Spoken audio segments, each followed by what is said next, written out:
Vous m'avez demandé une partie 2 de la Career Manager avec Brentford sur MFM26. On est parti. Pour rappel, on était 10e après 4 journées avec 6 points et une dernière victoire contre Chelsea. On a bien démarré avec d'abord une victoire contre Fulham dans le derby. Pourtant, on était mené 1-0 à la pause. Mais Franco Hino, notre recrue estival, s'est démarqué en inscrivant un doublé.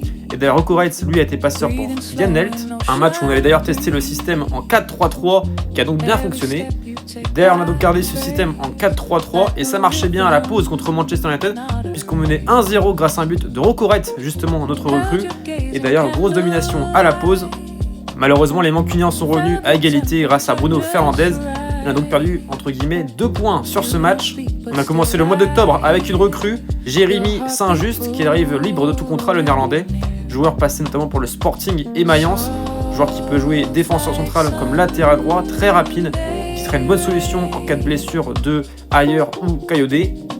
Même si malheureusement, dès son arrivée, il s'est blessé pour une durée de 4 semaines. Même si la blessure la plus importante est celle de Rocco Reitz, buteur donc contre Manchester United, qui s'est blessé pour une durée d'environ 7 mois, donc quasiment forfait jusqu'à la fin de la saison. Malgré la blessure de Rocco Reitz, on a décidé de garder le 4-3-3 face à City avec Yarmolyuk et ça marchait bien plutôt à la pause puisqu'il y avait 0-0.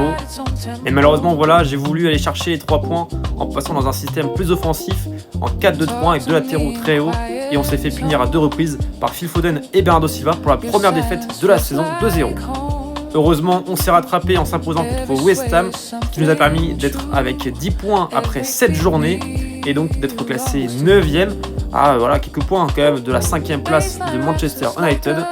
De bon augure avant de défier Liverpool, qui a d'ailleurs fait tourner contre nous, et notamment Robertson, Curtis Jones, Chiesa ou encore Joe Gomez et Mamardashvili.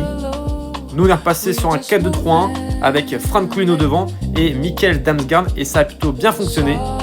Puisqu'on s'est imposé 3-1 très facilement contre Liverpool, grosse domination, même si on était très réaliste en inscrivant 3 buts sur 1,24 d'XG. Gros match de Mikkel Damsgaard qui est d'ailleurs de retour de blessure.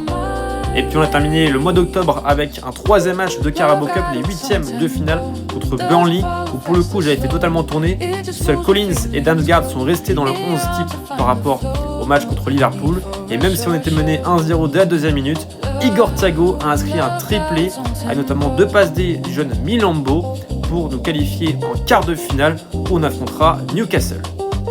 Les Magpies qui sont d'ailleurs tenants du titre. N'hésitez pas à vous abonner, à liker et à commenter pour voir la partie 3.